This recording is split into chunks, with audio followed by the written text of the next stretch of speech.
Hello everyone, क्या हाल है आप सबका। Welcome to our YouTube channel mind जिला we rise by lifting others. So guys, आज हम पार्ट 2 करेंगे ब्रिक्स का। लास्ट वीडियो मैंने आपको ब्रिक्स के पार्ट 1 में जो इंपॉर्टेंट क्वेश्चंस हैं, टॉप एमसीक्यू जितने भी अभी तक एग्जाम्स में आए हैं वो जो आगे आ सकते हैं वो आपको मैंने करवाए थे। आज में हम ब्रिक्स को ख़त्म करेंगे। रिमेनिंग जितने भी क्वेश्चन हैं वो सब के सब आज मैं करवाऊँगा। तो मैं फिर से वीडियो स्टार्ट करने से पहले कहूँगा कि प्लीज़ अपने घरों में रहिए, stay safe, stay home and stay tunes to my videos. तो गाइज, पहला क्वेश्चन आपकी स्क्रीन पे है। आपको 10 सेकंड दूंगा मैं, हर क्वेश्चन में आपको 10 सेकंड देता हूँ ताकि आप अच्छे से आंसर कर पाओ, ठीक है। तो पहला क्वेश्चन देखिए आपकी स्क्रीन पे। The expansion joints in masonry walls are provided in wall length greater than. देखो, अब वो कह रहा है कि भाई कितनी लेंथ तक हम के बाद हम एक्सपेंशन जॉइंट्स प्रोवाइड करते हैं वॉल में, ठीक है। तो पहले तो एक्सपेंशन जॉइंट्स क्यों प्रोवाइड करते हैं। सपोज ये मेरी वॉल है, अब क्या हो गया, वॉल की लेंथ बढ़ती जा रही बढ़ती, अगर 40 मीटर से ज़्यादा हो जाएगी तो क्या होगा कि वो उसकी यूनिफॉर्मिटी ब्रेक नहीं हो रही है, ठीक है। जो वॉल है वो ज़्यादा लोड ले रही है और उसका एरिया क्या है, ज़्यादा है, ठीक है। लोड क्या है, ज़्यादा है और एरिया भी ज़्यादा हो गया, तो क्या हो जाएगा, स्ट्रेस क्या हो जाएगा हमारे पास, एरिया ज़्यादा होगा, स्ट्रेस कम हो जाएगा, तो वो स्ट्रेस कम ले पाएगी, ठीक है। जो उसका जो अपनी जो स्ट्रेंथ है वो क्या हो जाएगी, कम हो जाएगी। तो हम क्या करते हैं, एक हमने बना दिया कि 40 मीटर से ऊपर, भैया 40 मीटर से ऊपर अगर आपकी दीवार जा रही है तो हमने क्या करना है, एक्सपेंशन जॉइंट्स प्रोवाइड करने हैं। इस तरह से आपको क्या करना है, दूसरी वॉल, ठीक है, क्या करना है, इस तरह से दूसरी वॉल स्टार्ट कर देनी। सपोज ये 40 मीटर है, इसके बाद क्या किया, दूसरी वॉल स्टार्ट कर दी। तो इसमें option number D is the right answer. तो कितने मीटर बात करते हैं, वो कह रहा है कि लेंथ ग्रेटर देन, भैया अगर 40 मीटर से ऊपर की लेंथ की दीवार है तो हमें क्या करना है, एक्सपेंशन जॉइंट्स प्रोवाइड करने हैं, ठीक है। तो नेक्स्ट क्वेश्चन देखिए, वो कह रहा है the horizontal layer of brick laid mortar is. देखो क्या बोल रहा है वो कह रहा है भैया ये मेरा, सपोज मैंने ब्रिक को क्या किया, ये वो पूछ रहा है ये इस तरह से मेरी दीवार बन रही है, ठीक है। अब वो कह रहा था horizontal layer of brick laid mortar, मतलब एक लेयर को, जो मेरी लेयर है हॉरिजेंटली जो मेरी लेयर जा रही है उसको क्या कहते हैं, उसको कहते हैं कोर्स। क्या कहते हैं, कोर्स। क्या कहते हैं, कोर्स। तो ऑप्शन नंबर ए, क्योंकि स्ट्रेचर आपको पता है, मैंने कल बताया था, स्ट्रेचर ब्रिक के किसको कहते हैं, लेंथ को, हेडर किसको कहते हैं, विड्थ को, तीसरा क्या बोला, क्लोजर्स भी मैंने आपको डायग्राम बना के बताई थी। तो इसमें जो ऑप्शन नंबर ए है कोर्स, इसको कहते हैं हम क्या, हॉरिजेंटली जो क्या किया जाता है, मोटार को ही ब्रिक के साथ लेड किया जाता है, ठीक है। तो इसका option number A is the right answer. Next question देखिए, वो कह रहा है the percentage of perforation in solid bricks is about. देखो इस क्वेश्चन को कंफ्यूज मत कीजिए, जब उसने बोला परफोरेशन, परसेंटेज यानी परफोरेशन, तो ब्रिक्स कौन सी होगी, परफोरेटेड ब्रिक्स। किसकी बात कर रहा है, परफोरेटेड ब्रिक्स, ये परफोरेटेड ब्रिक्स की बात कर रहा है। तो परफोरेटेड ब्रिक्स मतलब कि जो ब्रिक्स है उसी के बीच में जब मोल्डिंग करने के बाद क्या करते हैं, थोड़े से हम क्या करते हैं, होल्स प्रोवाइड कर लेते हैं, क्या करते हैं, परफोरेशन प्रोवाइड करते हैं, इसको कहते हैं परफोरेटेड ब्रिक्स। अब वो कह रहा है कि भैया कितने परसेंट, वो हम करते हैं 20 to 50% of the volume of the brick. Total volume में से 20 से 50% इसमें क्या कर देते हैं, होल कर देते हैं हम। तो वही पूछ रहा है ये, वो कह रहा है percentage of perforation in solid brick is about कितना, 20। तो option number D is the right answer, 20 to 50% of the total volume of the brick, ठीक है। तो नेक्स्ट क्वेश्चन देखिए, वो कह रहा है द टॉलरेंस, वो कह रहा है ऑप्शन में, क्वेश्चन में कह रहा है वो the tolerance in the width of the mould of A class 1 brick is about. Suppose मेरी ब्रिक कौन सी है, क्लास 1, कौन सी ब्रिक है, क्लास 1। वो कह रहा है भैया ब्रिक मैंने बना दी, बट अब क्या हुआ कि वो क्या है, वो कह रहा है टॉलरेंस, कितनी टॉलरेंस मैं कर सकता हूँ कि भाई इतना, अगर इतना एरर आए तो कोई चक्कर नहीं है। क्लास 1 ब्रिक में तो ±3 mm, ±3 mm। अगर क्लास 2 की बात करता तो ±8 mm। याद रखना ये कौन सी है, क्लास 1, ये है क्लास 2। विड्थ की टॉलरेंस क्या है, ±3 mm, ±8 mm, ठीक है। तो अभी क्लास 1 का पूछा है इसने, तो option number A is the right answer, ठीक है गाइज। तो नेक्स्ट क्वेश्चन देखिए आपकी स्क्रीन पे, वो कह रहा है the slenderness ratio for masonry wall should not be more than. देखो स्लेंडरनेस रेशियो क्या होती है, पहले तो वो बताया था मैं आपको। Slenderness ratio is equal to effective length upon thickness. अब इफेक्टिव लेंथ कीजिएगा, वो इफेक्टिव विड्थ भी लिख सकता है, ठीक है, इफेक्टिव हाइट भी लिख सकता है, ठीक है। तो slenderness ratio is equal to effective length upon thickness. अब वो कह रहा है कि भाई मैसनरी वॉल्स के लिए कितनी होती है स्लेंडरनेस रेशियो, तो वो होती है 20, ठीक है, कितनी होती है, 20। अब ये 22 केसेस हैं। देखो अब मैं बताता हूँ आपको, सब कुछ बताता हूँ। देखो अगर हम सीमेंट मोटार यूज़ करेंगे, तो होती है 27। अगर हम लाइम मोटार यूज़ करेंगे तो होती है 20। अब इसमें भी केस है, अगर 2 फ्लोर, अगर दीवार कितनी बन रही है, 2 फ्लोर, अप टू 2 फ्लोर्स, तो 27, मोर देन 2 फ्लोर्स तो भी 27, और इसमें 13। ठीक है, तो ये मैंने पीछे हो जाता हूँ, आप लिख लो इसको क्योंकि इंपॉर्टेंट है। स्लेंडरनेस रेशियो, अब उसने तो बोला ही नहीं, ना सीमेंट पूछा ना लाइम पूछा, कुछ पूछा ही नहीं उसने बोला कि कौन सा मोटार यूज हो रहा है, नहीं बोला। उसने सीधे पूछा कि भाई slenderness ratio for masonry wall should not be more than, इससे ज़्यादा कितने, तो हम लिखेंगे 20। इसमें ऑप्शन नंबर क्या आएगा, option number B is the right answer, 20 is the right. मैंने आपको सबके लिए बता दिया, अगर सीमेंट के लिए पूछता स्पेसिफिकली अप टू 2 फ्लोर्स तो 27, लाइम के लिए पूछता up to 2 floors 20, more than 2 floors cement के लिए पूछता 27, मोर देन 2 फ्लोर्स लाइम के लिए पूछता 13। ठीक है, तो मैंने सबके लिए बता दिया आपको। ठीक है गाइस, तो नेक्स्ट क्वेश्चन देखिए। नेक्स्ट क्वेश्चन में वो कह रहा है कि भाई ग्लेजिंग, जो ग्लेजिंग यूज होती है, मेक अर्थनवेयर इज, क्यों यूज कहते हैं ग्लेजिंग, मतलब क्या, हम क्या करते हैं अपने अर्थनवेयर, मतलब आपके जो घड़े के घड़ा हो गए, कोई भी ऐसा जो मिट्टी से बनी हुई चीज़ें होती हैं, डिज़ाइन आर्टिकल्स वगैरह, जो भी डेकोरेटिव पर्पस के लिए होता है, जो भी चीज़ें होती हैं, वो कहता है भाई ग्लेजिंग क्यों करते हैं उस पर। ग्लेजिंग करते हैं ताकि उस पर क्या हो, उसको हम क्या करते हैं, पूरा वाटर प्रूफ कर दें, वाटर सील बिल्कुल क्या कर दिया, इम्परवियस कर दिया। ठीक है, इम्परवियस कर दिया। Option number D is the right answer. उसने ग्लेजिंग की बात की, तो ग्लेजिंग मतलब मैंने अपनी जो भी अर्थनवेयर है उसको क्या कर दिया, इम्परवियस कर दिया। ठीक है, तो option number D is the right answer. फिर से क्वेश्चन आ गया आपके सामने कि भाई रिफ्रैक्टरी ब्रिक्स रेजिस्ट, अब इसने आपको क्या कर दिया, कंफ्यूज कर दिया क्वेश्चन में। उसने कहा ऑल ऑफ द अबव दे दिया। अब बच्चे क्या जल्दी से डी ऑप्शन मार करके आ जाएंगे, भाई ऑल ऑफ द अबव, नहीं ऐसा नहीं करना है। ठीक है, तो रिफ्रैक्टरी ब्रिक्स रेजिस्ट, मैंने आपको बताया हाई टेम्परेचर, क्या high temperature, A is the right answer. Refractory bricks क्या होती हैं, फायर क्ले ब्रिक्स भी होती हैं। 1700 डिग्री सेल्सियस तक का टेम्परेचर से ज़्यादा टेम्परेचर वो नहीं करती, और कहाँ यूज़ होती है, कंबशन चैम्बर में यूज़ होती है, फर्नेस में यूज़ होती है। ठीक है, नेक्स्ट क्वेश्चन देखिए। वो कह रहा था following soil is good for making bricks, भाई कौन सी ऐसी सॉइल है जो अच्छी है ब्रिक बनाने के लिए, तो वो है अपना option number 1 black cotton soil. तो option number A is the right answer. तो ये याद रखना, एक छोटी सी बात है भाई, ब्रिक के अंदर ब्रिक बनानी है मुझे, कौन सी सॉइल सबसे अच्छी है, ऐसा नहीं कि हम कोई भी सॉइल नहीं, सबसे अच्छी कौन सी, बेस्ट कौन सी है, तो वो कौन सी है, ब्लैक कॉटन सॉइल। ठीक है, तो नेक्स्ट देखिए। वो कह रहा है which of the following is not a defect in bricks, वो कह रहा है कौन सा इसमें से डिफेक्ट नहीं है, तो वेजिस कट इसमें से डिफेक्ट नहीं है, क्योंकि जो अंडर वर्निंग है वो भी एक डिफेक्ट है। क्या किया मैंने, वर्निंग कम कर ली तो खराब होगी। ओवर बर्न वो भी एक डिफेक्ट है।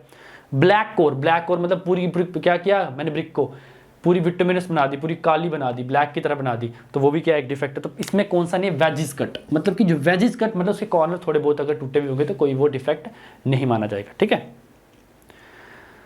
अगला क्वेश्चन देखिए। वो कह रहे थे term king closure is used in relation to, term king closure, ये क्वेश्चन आप खुद से कर सकते हो क्योंकि मैंने आपको कल की वीडियो में पूरा बताया था किंग क्लोजर क्या होता है, बताया था ना कैसे काटते हैं ब्रिक को। तो वो जब उसने ऑप्शन देखो कैसे दिया, उसने बोला कि ये एक टाइप का डोर्स एंड विंडोज है, बिल्कुल नहीं, मैंने कल बताया आपको क्या होता है। किंग पोस्ट ट्रस है, बिल्कुल नहीं। क्वीन पोस्ट ट्रस है, बिल्कुल नहीं। तो वो क्या है, ब्रिक मैसनरी, डी। जब ब्रिक की बात चल रही है तो कोई भी ब्रिक मैसनरी होगा। ठीक है, अभी तो ब्रिक्स के ऑब्जेक्टिव चल रहे हैं आपको पता है, तो ये ऑब्जेक्टिव तो आपने आराम से कर ही दिया होगा। तो D option is the right answer. Next question देखिए। वो कह रहा है fire bricks are made from, तो fire bricks are made from fire clay. ठीक है, क्योंकि ब्रिक्स तो बनती क्ले से है।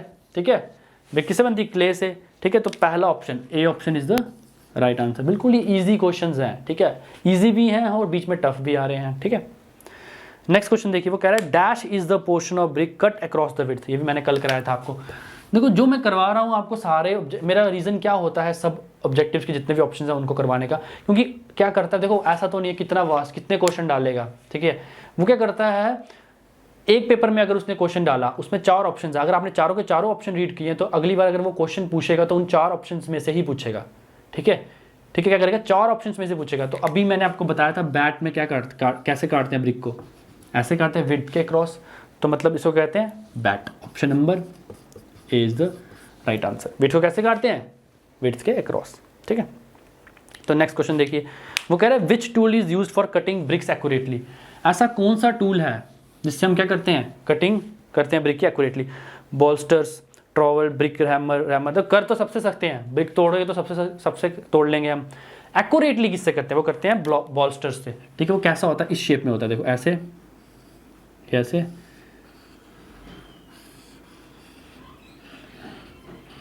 इस शेप में आपको मिलेगा। तो मतलब किससे करते हैं, ब्लास्टर्स से, ठीक है। तो याद रखना ये। नेक्स्ट क्वेश्चन, ए पग मिल इज यूज्ड फॉर, ये तो मतलब इजी क्वेश्चन है, इसका आंसर खुद दोगे आप। पग मिल किसके लिए होती है, मोल्डिंग के लिए होता है, बिल्कुल गलत। बेकिंग के लिए होता है, बिल्कुल गलत। टेम्परिंग के लिए होता है, किसके लिए होता है, टेम्परिंग के लिए होता है, ठीक है। तो option number C is the right answer, ठीक है। तो नेक्स्ट क्वेश्चन देखिए, red colour of brick, brick का जो कलर है वो किससे आता है, सीमेंट का कलर किससे आता था भैया, आयरन ऑक्साइड से आता था ना। तो ब्रिक में भी सेम किससे आता है, आयरन ऑक्साइड। तो option number A is the right answer, iron oxide से आता है ब्रिक का कलर, रेड कलर, ठीक है। तो नेक्स्ट क्वेश्चन देखिए, वो कह रहा था type of brick masonry bond in which every course contain both header and stretcher is called. ये थोड़ा मैं आपको डायग्राम से बता देता हूँ, ठीक है। देखो वो कह रहा है कि भैया एक ब्रिक मैसनरी का बॉन्डिंग बनाई जा रही है, ठीक है, ऐसे बनाई जा रही है। वो कह रहा है कि एवरी कोर्स में, सपोज ये क्या है, एच से मैं हेडर कह लूँगा, एस से मैं कहूँगा स्ट्रेचर, फिर हेडर, फिर स्ट्रेचर, फिर हेडर, ठीक है, ऐसे ही आएगा, स्ट्रेचर, हेडर,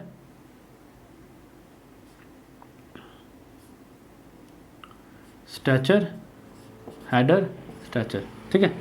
तो वो कह रहा है कि एक ही बॉन्ड में मेरे हेडर भी आ रहा है, स्ट्रेचर भी आ रहा है, हेडर एक ही, उसमें एक ही कोर्स में क्या आ रहा है, दोनों आ रहे हैं। तो इसको कहते हैं फ्लेमिश बॉन्ड। कौन सा कहते हैं, Flemish bond. Option number B, option number B is the right answer. अगर उसने इंग्लिश बॉन्ड पूछता, अगर क्या पूछता, इंग्लिश बॉन्ड, तो मतलब क्या करता, अल्टरनेट, क्या कहता वो, जैसे सपोज एक स्ट्रेचर है तो इधर क्या हो जाएगा, हेडर हो जाएगा। मतलब अगर देखो इसमें क्या है, एक हेडर फिर स्ट्रेचर, एक हेडर फिर स्ट्रेचर, मतलब फ्लेमिश बॉन्ड। एक कोर्स में स्ट्रेचर है, एक कोर्स में हेडर है, मतलब अल्टरनेट कोर्स में क्या है, पहले कोर्स में हेडर है, फिर कोर्स में स्ट्रेचर। हेडर स्ट्रेचर समझ रहे हो ना, हेडर मतलब लेंथ, स्ट्रेचर मतलब विड्थ ब्रिक का, ठीक है। तो अभी कौन सा आएगा, फ्लेमिश बॉन्ड। तो option number B is the right answer, ठीक है। तो नेक्स्ट कह रहा है वो, the brick laid with its length perpendicular to the face of the wall is called. देखो मैंने आपको पहला क्वेश्चन कराया था कल वीडियो का, जिसमें थोड़ी सी मिस्टेक भी थी, विड्थ आपको ऐड करना था। उसमें क्या था, विड्थ पैरेलल थी, जब डायरेक्शन ऑफ वॉल से विड्थ पैरेलल थी तो मैंने क्या किया था, हेडर कहा था। लेंथ पैरेलल थी तो मैंने कहा था स्ट्रेचर। इसमें क्या बोल दिया उसने, लेंथ परपेंडिकुलर। अब देखो, अब मैं आपको फिर से अगर वो बोले लेंथ परपेंडिकुलर, अगर उसने लेंथ को परपेंडिकुलर कर दिया तो मतलब हेडर है, अगर विड्थ को परपेंडिकुलर कर दिया तो मतलब स्ट्रेचर है, ठीक है। अभी क्या बोला उसने, लेंथ परपेंडिकुलर तो मतलब हेडर है, ठीक है। Option number A is the right answer, ठीक है। कंफ्यूज नहीं होना है। देखो दो चीजें से पूछ सकता है, वो कहेगा जब length parallel to the direction of wall, length parallel stretcher, width parallel header. सुनो, लेंथ परपेंडिकुलर, ये फेस ऑफ वॉल है, length perpendicular header, width perpendicular stretcher, ठीक है। नेक्स्ट क्वेश्चन देखिए, वो कह रहा था presence of which of the following is responsible for imparting yellow tint to brick. अब आपने देखो कि ब्रिक में थोड़ा सा येलो कलर भी आता है, येलो कलर का टिंट आता है, तो वो किसकी वजह से आता है, मैग्नीशिया की वजह से। डी ऑप्शन, मैग्नीशिया की वजह से आता है। अब अगर हम गलती से क्या करें, मैग्नीशिया की क्वांटिटी को बढ़ा देंगे तो ब्रिक क्या हो जाएगी, डिकी हो जाएगा, ब्रिक खत्म हो जाएगी, डिकी ऑफ ब्रिक हो जाता है, ठीक है।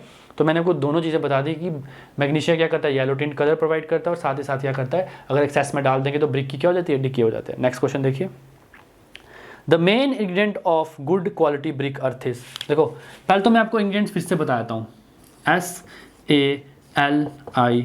तो इसका शॉर्टकट क्या है, सलीम। देखो ब्रिक के जब भी आपको इंग्रेडिएंट्स को याद करना होगा तो ब्रिक के इंग्रेडिएंट्स क्या होते हैं, सलीम, SALIM, शॉर्टकट एक ट्रिक मिल गई, सलीम। कब आपको पूछेगा ब्रिक कितनों से बनती है, बता दो भाई ब्रिक की कंपोजिशन कितने से बनती है, सलीम। एस से सिलिका, ए से एल्यूमिना, एल से लाइम, आई से आयरन ऑक्साइड, एम से मैग्नीशिया, ठीक है।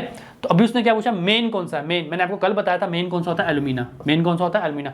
हालांकि एल्यूमिना की परसेंटेज सिलिका से कम है, पर फिर भी मेन कौन सा है, एल्यूमिना। इसमें कंफ्यूज नहीं होना है और ऑप्शन को क्या करना है, एल्यूमिना मार्क करना है और आप एक नंबर लेके आ जाओगे, ठीक है। तो option number D is the right answer, ठीक है।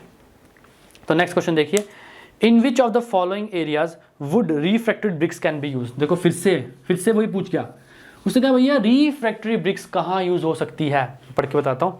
पहला उसने कहा रिटेनिंग वॉल्स, बिल्कुल नहीं। कॉलम्स, बिल्कुल नहीं। पायस बिल्कुल। Combustion chamber, sorry combustion pronunciation में मिस्टेक होगी, कंबशन चैम्बर्स मतलब यहाँ पे हाई टेम्परेचर हो, चैम्बर्स जिसमें फर्नेस, एक टाइप का फर्नेस की बात कर रहा है वो, तो मतलब option number D is the right answer. ठीक है, वो कह रहा था usual name given to sculpture made by earthenware using baked earth is burn sand aggregate fossil terracotta, इसको कहते हैं terracotta, option number A is the right answer. मैंने आपको बताया था जो क्या करते हैं, अर्थनवेयर्स होते हैं, बर्न से बनाए जाते हैं, बेक्ड किया जाता है, उसको क्या कहते हैं हम, टेराकोटा। ठीक है, नेक्स्ट देखिए, वो कह रहा है which of the following constituent in earth gives plasticity to mould bricks in solution. वो कह रहा है भैया जो सलीम है, सलीम कौन सा, SALIM, सलीम मतलब ingredients of BRICS, SALIM Salim है भैया, सलीम में ऐसा कौन सा है जो हमें प्लास्टिसिटी प्रोवाइड करता है, तो वो कौन सा करता है प्लास्टिसिटी, एल्यूमिना, कौन सा करता है, एल्यूमिना, तो option number C is the right answer. ठीक है, सलीम मतलब कोई सलीम नाम नहीं है, सलीम मतलब इंग्रेडिएंट्स ब्रिक का, silica, alumina, lime, iron oxide, magnesia. ठीक है, नेक्स्ट देखिए, नेक्स्ट क्वेश्चन वो कह रहा है type of brick masonry bond provided for heavy loads on masonry. देखो जब बात आएगी कि कौन सा ऐसा बॉन्ड है जो सबसे ज़्यादा लोड ले सकता है, तो वो कौन सा है, इंग्लिश बॉन्ड। याद रखना इस चीज़ को, कौन सा ऐसा बॉन्ड है जो सबसे अच्छी स्ट्रेंथ ले सकता है, वो है इंग्लिश बॉन्ड। कौन सा ऐसा बॉन्ड है जो अच्छी अपीयरेंस देता है, फ्लेमिश बॉन्ड। ठीक है, appearance Flemish bond, strength English bond, तो option number C is the right answer, English bond is the right answer. Next देखिए, वो कह रहा है what is the content of clay and silt in good brick earth. भैया clay and silt, sir ने तो सलीम कहा था, ये क्ले सिल्ट अब कैसे करेंगे भाई, क्ले सिल्ट मतलब सिलिका की बात कर रहा है वो, सिलिका की कितना 50%, कितना 50%, तो option number D, option number D is the right answer. 50% clay और सिल्ट होता है किसमें, ब्रिक अर्थ में। अच्छा ठीक है, लास्ट क्वेश्चन है ब्रिक का। ठीक है, वो कह रहा है बिल्कुल ही सिंपल है, पढ़ो आप, आता ही होगा, मैक्सिमम बच्चों को पता है भैया, सब टिक कर देंगे इसको। How many bricks will be required for 1 cubic metre of a brick masonry. 1 cubic metre की जो ब्रिक मैसनरी है उसमें कितनी ब्रिक्स होती है, सब बोल देंगे भैया 500, कितनी 500 ब्रिक्स, सबको बोलेंगे वाह भाई, सबको आंसर आ गया। बट अब मैं इसको बताता हूँ भैया निकालना कैसे ये, तो उससे को अब अगर मुझे नंबर ऑफ ब्रिक्स निकालनी होगी, अगर मुझे नंबर ऑफ ब्रिक्स कभी भी निकालनी होगी, सपोज आप एक इंजीनियर हो, आपके घर में कोई आता है, पापा पूछते, कोई पूछते भैया इस दीवार की मुझे बता कितनी ब्रिक्स है, तूने तो इंजीनियरिंग की है, तो उसको बोल देना, उनको बोल देना पापा number of bricks is equal to volume of